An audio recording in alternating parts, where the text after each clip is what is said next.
Right now at 5, a new Oklahoma law bans cell phones during school hours. And we've got temperatures warming up and skies clearing out today. We got to look at your forecast coming up. Plus, Coffeyville, Kansas mourns the death of a 15-year-old Serafina O'Connell. The 4 states' most watched news starts now. Well, good morning and welcome to the KOAM Morning News. It's 5 a.m. I'm Elise Snowy. And I'm Chris Warner. It is now Wednesday, October the 1st. Yes. It is the first day of October. It will not feel like October for the first several days of the month, but like I said, we don't control the weather. We just tell you about it, and it's going to be warming up, and it'll get even hotter over the next few days. We're going to start with a live look downtown Pittsburgh, where things are looking pretty good so far. We actually ended up getting a little cooler last night than what was expected, so that's not necessarily a bad thing. Still above normal, but cooler than what we were thinking. Our camera, 7th in range line, looks good, and same from MoDOT camera, 20th in range line in Joplin. Just a few folks out there so far this morning. Again, some light fog, though, especially in the southern half of our area, on the Wada, Veneta, around the Grand Lake area, back toward Anderson, some reduced visibilities. Joplin's reporting just under 8 miles, so not a significant reduction there. But nonetheless, you still want to watch out for the potential for rapidly changing visibilities. And of course, low beams, not your high beams, fog lights if you've got them. And hopefully we can get a few days without some fog to start the day. As we head into the afternoon, we are looking at skies continuing to clear out there. Eventually will be a mix of mostly clear to partly cloudy skies, eventually mostly clear, and then just straight up clear skies as we head later into the evening. And again, that's really about it. The weather the last few days has been very simplistic, very straightforward. But as I mentioned, our temperatures, we actually take a look. We have more upper 50s than what we were expecting out there. We do have some low 60s, but we have a lot more upper 50s. We did get a little cooler than expected. In fact, Parsons right now down at 54 as the cool spot. So again, not that anybody's complaining. It does get us a little closer to average across the region, and hopefully that will be the trend. Right now, the forecast expectations is our lows will be into the low 60s. But that's what the expectation was for last night into this morning. And again, it got a little cooler. Hopefully it could stay that way. That would be certainly a good thing. At least the days would start out nicely. So we're looking to be near 60. As kids head out the door, maybe some patchy fog, partly cloudy skies by lunch and recess, about 81, 85 as they head home, and that's where our highs are headed. We're going to go upper 60s by 9, 81 by noon, and we're going to go right around the mid-80s for our highs today with the south breeze at 5 to 10. That's going to help bring in some of that warmer air. As I mentioned, though, temperatures will continue to climb over the next few days. We'll talk about that and have more on that system we're still watching next week here in just a few more minutes. Elise? Chris, thanks. Well, Coffeyville, Kansas is mourning the death of a teenager, a victim in a crash involving a high-speed chase. It's a follow-up to a crash that occurred last Friday afternoon in Coffeyville at the intersection of East 8th Street and Patterson Boulevard. Authorities now say 15-year-old Serafina O'Connell has died at the hospital from injuries suffered in that crash. Investigators say the crash occurred as police were chasing a northbound Jeep. The chase began in Oklahoma before crossing into Kansas. The Jeep failed to yield at a stoplight and crashed into an SUV, causing both vehicles to overturn. O'Connell was a passenger in that second vehicle. Authorities in Kansas yesterday charged the Jeep driver, Tanisha Mayberry, with murder in the first degree in the commission of a felony. Oklahoma charges against Mayberry include assault and battery on a police officer, endangering others while eluding police, and larceny from a retailer. The passenger in the Jeep, Cortez Wasson Jr., is charged with larceny of merchandise from retailer and obstruction of an officer in Oklahoma. He's facing drug-related charges in Kansas. You can find more on this case on our website. That's KOAMnewsnow.com. 4 state teens get answers to their biggest college questions. The Joplin Public Library hosted Adulting 101 College Admissions. The program gave young people a chance to ask big questions and get expert guidance on their college journey. Missouri Southern's admissions counselor helped teens navigate the college enrollment process, essay writing, financial aid options, and choosing a major. So affordability is a big one right now. A lot of our students are looking to graduate debt-free. So they want to know what base tuition is, as well as then scholarships and grants they can get on top of that. We hear a lot as well about being career ready, making sure that they're actually learning the skills they need to go out and get a job, especially if the job market is getting more difficult to break into. The Adulting 101 series was created by the Next Gen Teen Library Council to help local students prepare for life after high school. It's free for students grades 6 through 12. The next session on October 21st covers healthy relationships. Well, all Oklahoma schools have moved to a bell-to-bell no cell phone policy. Now, this means no phones at lunch, no phones between classes. KOAM's Ty Parks takes us to Miami to see how the students are doing without the distraction. With that sound, all phones in Oklahoma schools must be turned off and stored in a bag. The new state law requires all cell phones to be put away from the time of the first bell to the end of the school day. This is a policy that Miami Schools was considering. In our junior high, we hadn't allowed students to have their cell phones at all. But then once they became sophomores, we had allowed them to start having them at lunch and in between passing periods. So we had talked about the possibility of just, let's not give them back. Without the distraction of cell phones, there has been some changes in how students interact. In class, I think we're seeing a lot less distractions, more focused learning on academics, which is a good thing.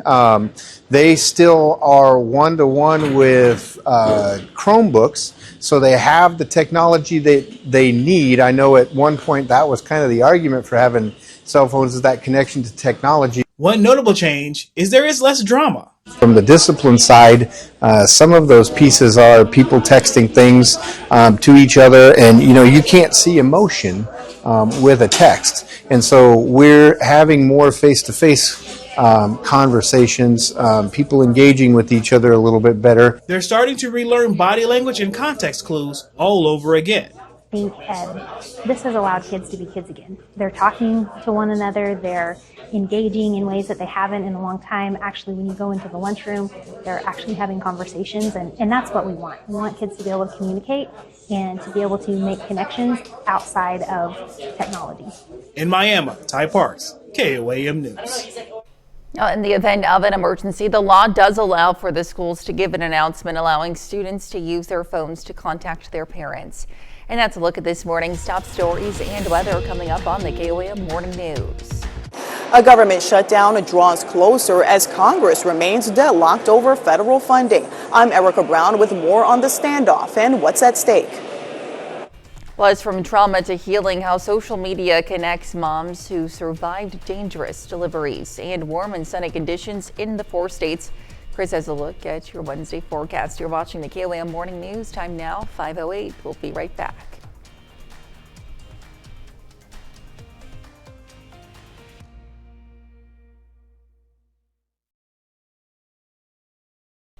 Well, Democrats and Republicans appear to remain in a stalemate over how to keep the government funded to avoid a shutdown, which began at 12:01 a.m. Eastern Time today. Erica Brown has more.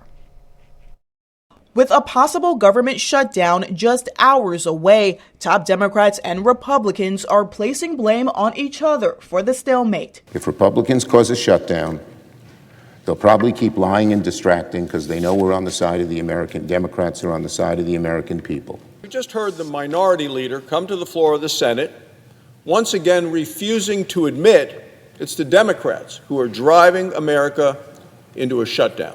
To avert a shutdown, the Senate could pass a Republican measure Tuesday that extends federal funding at its current level until mid-November. But Democrats are demanding the bill include an extension of Affordable Care Act benefits expiring this year and reverses cuts to Medicaid. We're not going to support a partisan Republican spending bill that continues to gut the health care of the American people. Not now, not ever. A government shutdown would mean non-essential government services would be disrupted and thousands of federal workers could be furloughed. The White House has also threatened mass firings at some federal agencies if no deal is reached. Nothing is inevitable, but I would say it's probably likely because they want to give health care to illegal immigrants, which will destroy health care for everybody else in our country. A day after meeting with congressional leaders at the White House, President Trump again suggested a shutdown is likely. Any measure taken up by the Senate to keep the government open would need bipartisan support or 60 votes to pass before heading to the president's desk. According to a Social Security Administration contingency plan, the shutdown will affect a number of services, including benefit verifications and replacing Medicare cards. Another aspect of Social Security will be delayed due to a shutdown, the annual announcement of the cost of living adjustment to beneficiaries' monthly payments. That's for October 15th. Social Security payments would not be impacted. Well, still to come, future entrepreneurs get to show off their business skills at this year's Lemonade Day. Plus, warm and sunny conditions. Chris returns with another look at today's forecast.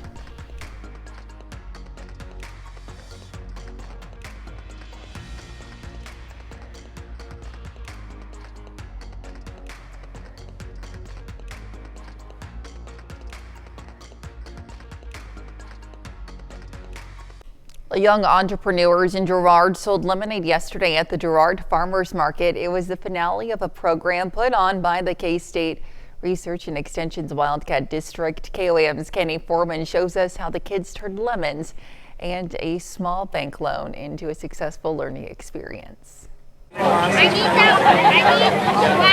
It's Lemonade Day in Girard, Kansas. Over the course of the past month, 13 students from 4th through 6th grade received weekly lessons in entrepreneurship and are putting their skills to the test. We have pretty much let the kids design their own businesses. We've gave them some ideas, but pretty much everybody out here tonight has developed their own business plan, their own stands, and different stuff they want to sell through their stands to make money. With the help of their parents, the kids were able to build their own lemonade stands and add their own input. Girard resident Doug Graham enjoyed watching his daughter Ellie get creative. She also really got excited about putting her little magical twist on it. So for her, she has come up with, as her kind of her gimmick or thing that sets her apart, she has a color-changing potion and magic wand. So you can get your normal lemonade for $1, or if you pay another 75 cents, you get a little magic color-changing kit. Bringing each lemonade stand to life did not happen overnight. Through a partnership with GN Bank, each entrepreneur took out a loan of $25 to fund their stand with the expectation that they would pay it back. For Wildcat District Agent Julie Beeman, not only is it a learning experience for the kids, it's rewarding to see the community come together. This is exciting to see the younger kids get engaged and will hopefully help build that program and help with economic development in the community in the future. So it's just really exciting to see how this community will support kids at this age and then continue to support them as they grow up. In Girard, Kenny Foreman, KOAM News. K-State hosts a youth entrepreneurship challenge at the high school level each year. Beeman hopes to see the kids participate in the future. Let's take it on over now to Chris for a quick look at your forecast. Yeah, we've got ourselves a pretty nice start to the day. A little cooler than what we were expecting. Again, not that that's necessarily a bad thing. We will still be warmer today as clouds begin to clear out and the temperatures continue to climb toward the weekend. Details in your full forecast when we come back. Time now, 5:18.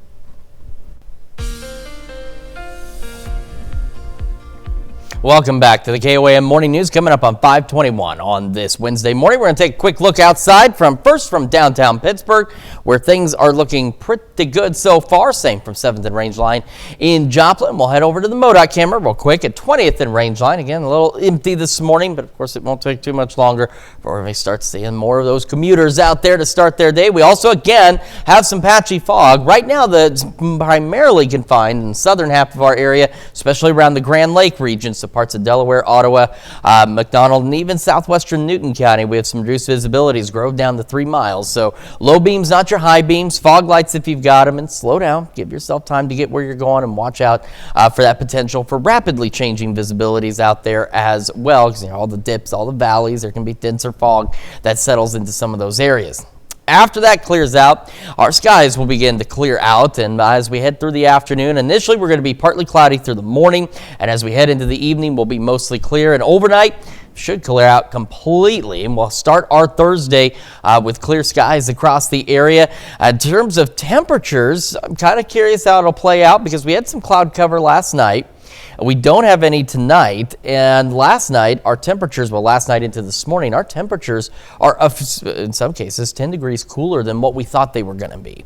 And that's, again, not a bad thing, but it makes me wonder exactly how things will plan out because the data suggests low to mid 60s over the next several nights, and it suggested that last night too, or into this morning. And that's not what happened. So again, cooler nights, not a bad thing, especially as temperatures begin to heat up during the day because with all that sunshine, there's really not much to worry about. There's nothing to stop us from heating up. That'll continue throughout the day on Friday as well, where we have those clear skies, southerly winds out there, and that will just, again, allow us to continue to heat up as we head into this upcoming weekend. As we get our day started, patchy fog could stick around through about 9 o'clock this morning. We're in the low 60s to start, and once again, back already into the upper 70s, pushing close to 80 by 11. And as we go into the afternoon, mid 80s for most of us for our highs today, right about the mid 80s. Some of you might be a couple of degrees warmer, a couple of degrees cooler, but about the mid 80s. South winds 5 to 10 miles an hour. Expecting clear skies later this evening and overnight. Now, again, we're expecting low to mid 60s. But there's no cloud cover, and the clouds overnight didn't do much to keep that warm air in, and so we got a little cooler. In fact, again, Parsons this morning was at 54 at 5 a.m., and that's about where our average low is supposed to be. So we'll see how that pans out. But again, the data that we're looking at says we should be in the low to mid 60s. And it's suggesting that for the next several nights, but again, we'll just kind of see how that pans out. It does seem a bit more likely as we start warming up, though. We're going upper 80s. Wouldn't be surprised if we have a couple of 90-degree readings as we head into the start of the weekend. We'll drop back down, upper 70s, low 80s to start the week. We're still watching this system, which at least now is consistent. It's now twice shown up starting on Wednesday. Those rain chances are still really low. We need them to be a bit higher, but we do have some isolated shower and thunderstorm chances, and we're still expecting, hopefully, on the opposite side of this system, so rolling into next weekend and the week after, we should start falling back to near normal temperatures into the mid 70s. That's a check of your forecast. We're going to send it over to Elise now with Health Watch. All right, Chris, thanks. Well, children who catch COVID-19 for a second time have a much higher risk of developing long COVID. A Children's Hospital of Chicago study found during a child's second COVID infection, they're also much more likely to experience blood clots, damaged kidneys, abnormal heartbeats, and fatigue. Doctors say the results highlight how important it is for parents and kids to get the COVID vaccine.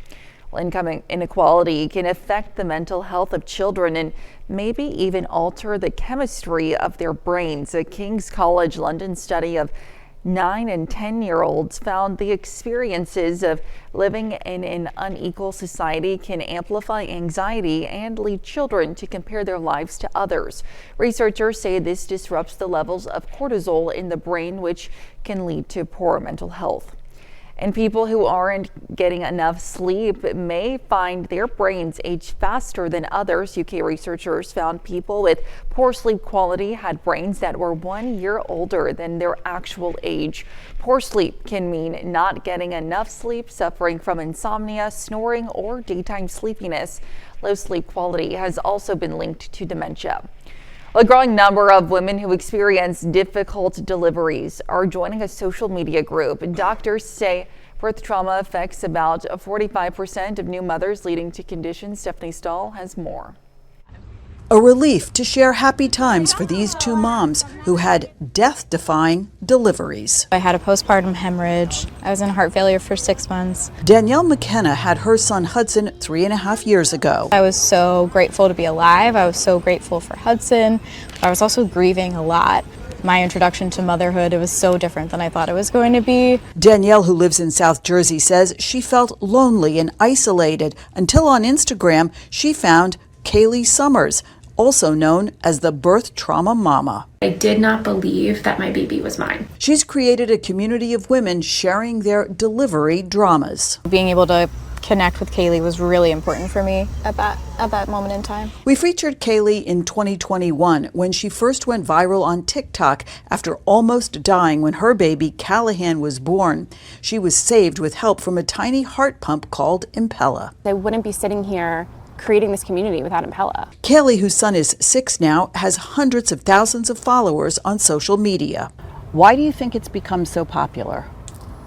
I think because unfortunately a lot of people are traumatized by their birth experiences, right? 1 in 3, so over 1 million people a year. It's really hard to say, hey, the thing that I love more than life itself, the person that I was lucky enough to bring into this world, it also happened in a way that was the most devastating experience of my life. They say sharing brings healing. There's a whole community of us out there that are willing to support you. The birth trauma mamas bonding on social media and beyond and getting better together. Stephanie Stahl, CBS News, Philadelphia.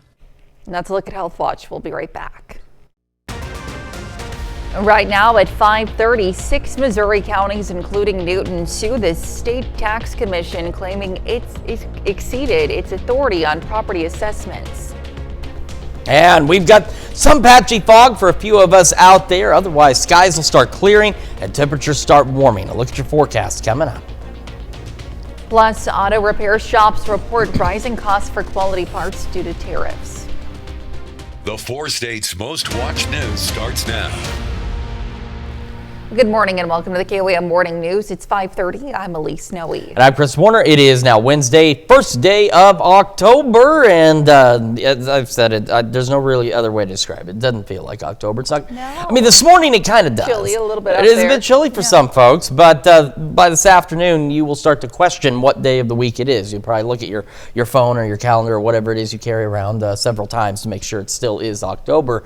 And I assure you it is. It's just not going to be a lot like October. Let's start with a live look outside downtown Pittsburgh, and through the magic of television, there it is. And it's really not the magic of television, it's the magic of Tim. I talk about Tim. He's the cool guy in the back. He's a very cool guy, and he's very magical, and that's how all of this happens. And we're looking pretty good so far. Our camera 7th and range line in Joplin looks okay. Joplin Airport's reporting slightly reduced visibility, but as you can see, at least from here and from the MoDOT camera at 20th and range line, not really seeing anything too crazy in terms of any fog out there. Most of our fog right now is confined in the southern portion of our area, especially, of course, around the Grand Lake area, which makes sense. Grove down to 3 miles. That's part of Delaware. We're actually most of Delaware County, parts of southern Ottawa, western McDonald, Newton counties. We also have some dense fog east of Bentonville and east of Cassville into southern Berry County. So not widespread, but nonetheless, there are areas where visibilities do drop. And of course, with all the valleys and dips and everything else out there, you want to make sure you're watching out for the potential for rapidly changing visibilities because they can sneak up on you.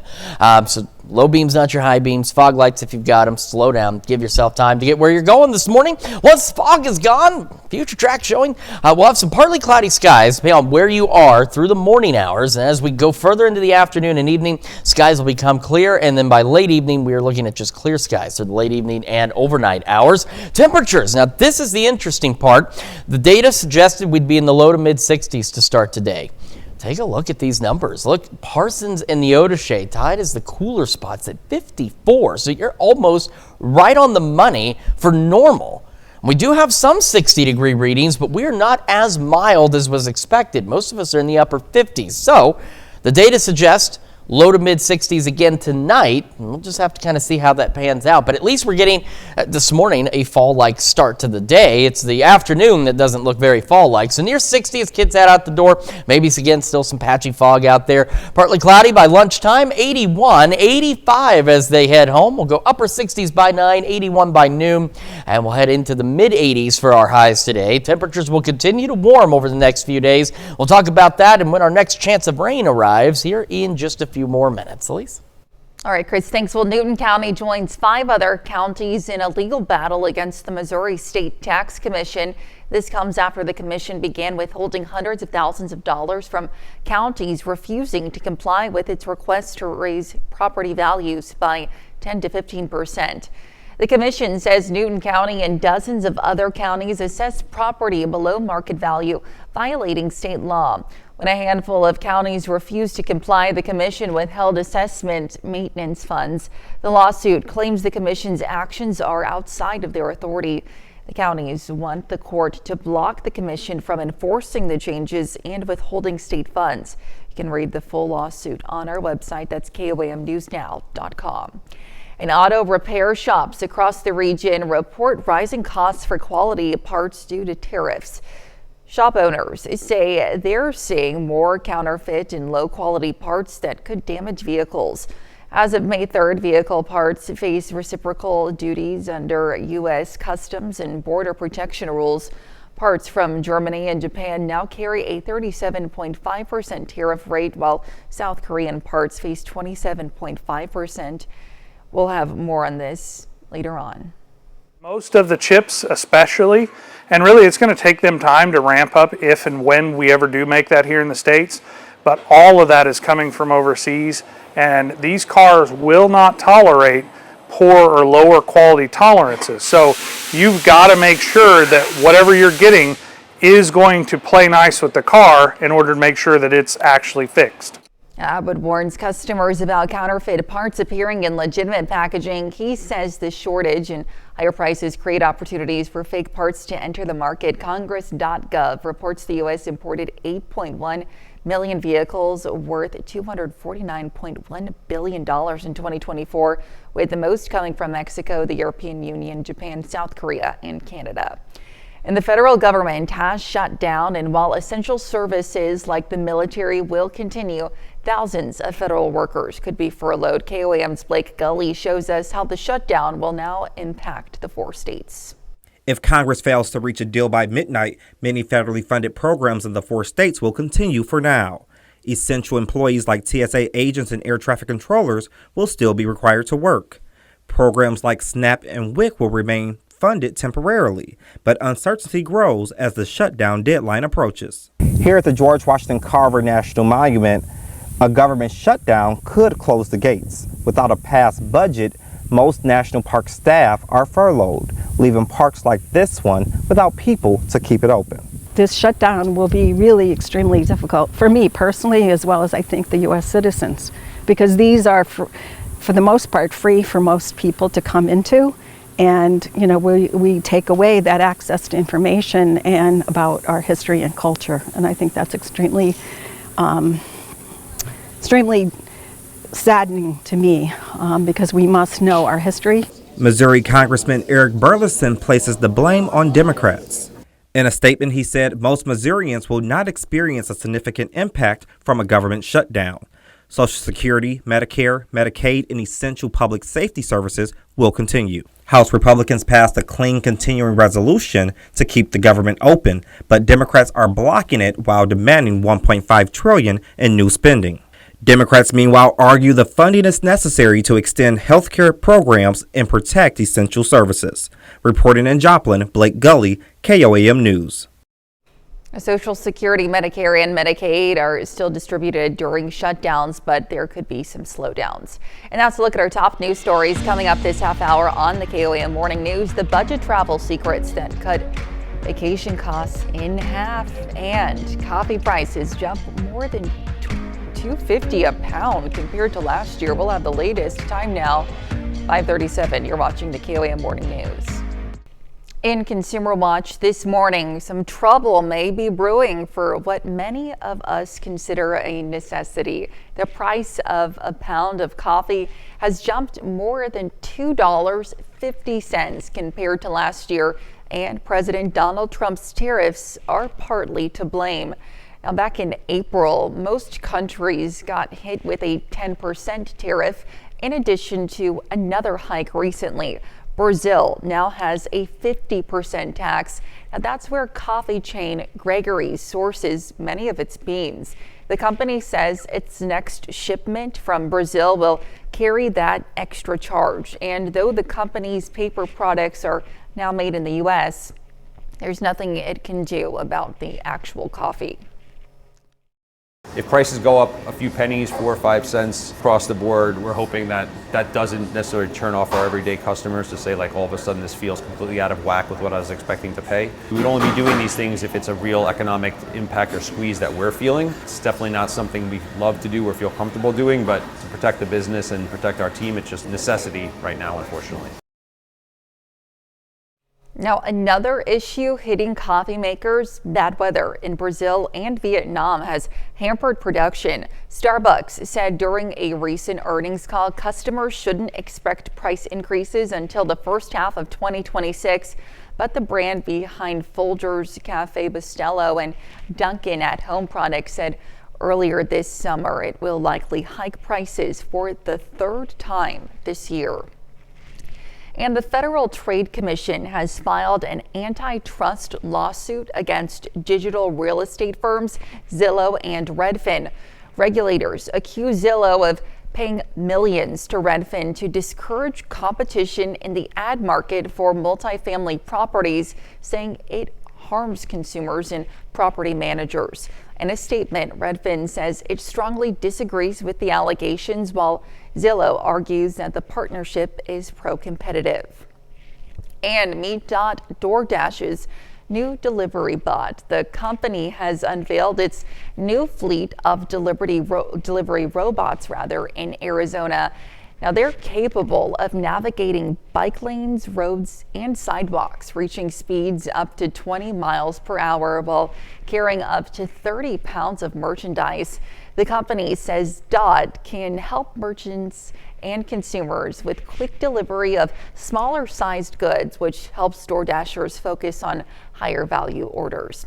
And that's a look at Consumer Watch this morning. Let's take it on over now to Chris with another quick look at today's forecast. Yeah, we've got, again, some patchy fog out there for at least some of us this morning. We're going to talk about that and just how warm we're expecting to get this afternoon and really over the next several days when the KOAM Morning News returns. Time now is 5:43. We will be right back.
Well, the next time you buy a bag of potatoes at Walmart, be sure to check out the packaging. We have the details in today's Ag Day Minutes.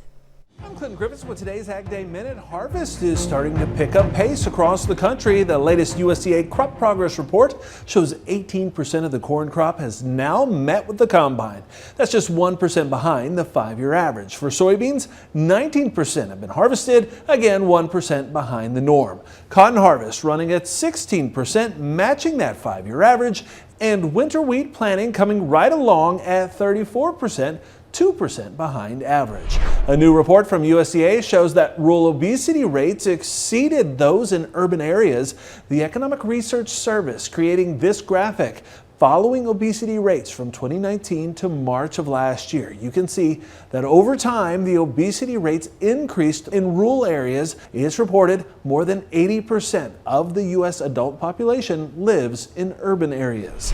And Walmart is introducing a bag made from recycled materials to package up its potatoes. It's joined with a packaging company and a potato farm to make it happen. The bag was created in response to Walmart's goal to lower packaging waste and wants to reduce or avoid 1 billion metric tons of greenhouse gas emissions by the year 2030. Now, Walmart says it's committed to reducing its environmental impact and offering customers more sustainable choices. For more Ag News, watch Ag Day weekdays on the station or get updates over at agweb.com.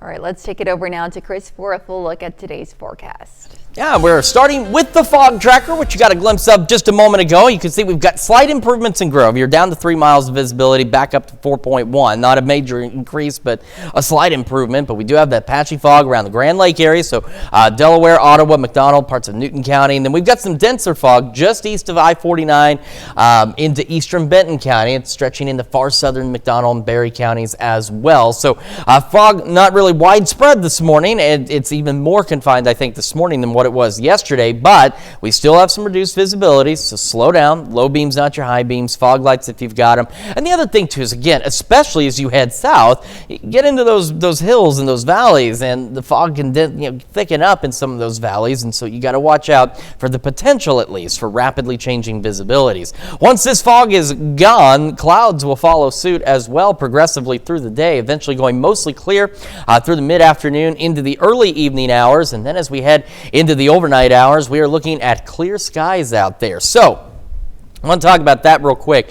Clouds act as that thermal blanket. They keep warm air in. We had some clouds last night. Despite that, though, our lows were expected to be in the low to mid 60s. Nobody met that. We've got at most 60, 61 degrees this morning, and we've got Parsons and Neodesha earlier. We're at 54, which is right where we should be. So the data sometimes can be wrong, and we still have low to mid 60s over the next several nights, including tonight, as the forecasted lows, but I'd say we should just keep an eye on it. I'm not going to complain about a fall-like start to the day, even if it heats up later, but it's just something we'll watch. I think, in all honesty, the likelihood of us having low to mid-60s will actually increase simply because our temperatures will increase. We're looking at clear skies throughout the day on Thursday. Future Track's hinting at a couple of showers, not looking likely at this point. Just that one piece of Future Track data says maybe, but not very likely. We go into Friday, and the clear skies continue. Plentiful sunshine, southerly winds, and that's what's going to help us continue to warm over the next several days. Fog could continue through about 9 o'clock this morning. These temperatures pretty similar through the morning as to what we've seen the last few days. We'll start in the low 60s and eventually be into the upper 70s by about 11 o'clock this morning. It's the afternoon temperatures that are starting to change. We're looking at highs about the mid 80s. And again, depending on where you are, skies gradually clearing through the day. And we'll have that south wind. South wind, that's the key here, 5 to 10 miles an hour. That south wind is what's going to help bring in the warmer air. Now through the evening, still mild, clear skies out there, expecting low to mid 60s. I'd say at least maybe tonight there's still the chance we have a few more upper 50s. We may get a little cooler than that. I'd say there's a chance, but over the next several days that chance goes away, and that's simply because of these temperatures. I mean, look at this. We're going upper 80s. I would not be surprised between tomorrow through Saturday if we saw a couple of 90-degree readings. I know that's crazy for this time of year, but right now, not out of the question. But that's also why it's a little more likely our lows will creep up into the low to mid 60s. All right, into next week, still seeing that system, still arriving Wednesday. Those rain chances are still low. We really need them to pick up a bit because we do need some rain. And it does bring our temperatures back down, upper 70s and near 80, still above normal. But what we're looking at is potentially on the flip side of this system, by next weekend into the following week, we should start to see temperatures gradually drop back down to seasonable levels in the mid 70s. That's checking your forecast. We're going to send it over to Elise now with sports. All right, Chris, thanks. Well, in college sports, Pitt State is coming off of their third straight win, defeating Emporia State on the road. And after a big performance against the Hornets on Saturday, one Gorillas running back received weekly honors. Redshirt senior running back Cleo Chandler Jr. has been named the MIAA Offensive Player of the Week after a monster game against Emporia State. Chandler rushed for a career-high 169 yards and 2 touchdowns on the day, including a 68-yard house call on the opening drive. He averaged 13 yards per carry as the Gorillas finished 388 yards on the ground. Well, Cleo Chandler wasn't the only Pitt State star to receive recognition, as cornerback Jalen Fuxo was named the Conference Special Teams Player of the Week. He returned 3 kickoffs on Saturday for an average of over 41 yards per return, highlighted by a 57 and 43-yard return. The redshirt senior leads the MIAA in kickoff return average this season. That's Look at Sports. We'll be right back. Well, tensions flared after a high school soccer match in Jersey City when a post-game brawl broke out between players from St. Benedict's Prep and St. Peter's Prep. One player was seen grabbing a photographer by the throat during the incident, demanding photos of the fight be deleted. Authorities are reviewing footage as they investigate what led to the violence. Now on to something a bit sweeter. Nestle Toolhouse is rolling out cookie tacos as the dessert of the season, encouraging everyone to customize their sweet taco shells with ice cream, frosting, and toppings from classic to bold. I like those. Delicious looking. Oh my God, Yeah. that combines like my two favorite things, tacos and cookie. Okay, that's something we're gonna have to go get. We're gonna have to try it here on the KOAM Morning News. We'll make them up. We got an oven and a microwave. One of those two things should do it for us, right? And we have a freezer. We could make those. We'll have There to you give them a go. try. I Yes. think it's a great idea. That looks, man, look, now I'm hungry. I want some ice cream tacos. That sounds amazing. And really, with our temperatures climbing over the next few days, ice cream cookie taco things are not a bad idea. We have some patchy fog continuing through about 8, 9 o'clock this morning. Low 60s to start. We'll go upper 70s by 11. Into the afternoon, our temperatures climb. Basically, our clouds decrease, our temperatures increase. We go mid-80s today, south winds 5 to 10. Skies continue to clear until they are just straight up clear overnight tonight, back in the low to mid-60s. And as we go through the next several days, man, it just continues to get warmer. Upper 80s, wouldn't be surprised to see a couple of 90-degree readings over the next few days. And then we come back down at least near 80 degrees, upper 70s, near 80. And we're still watching for some storm chances as we head into the second half of next week. That's Check Your Forecast. Got another hour of the KOAM Morning News right after this.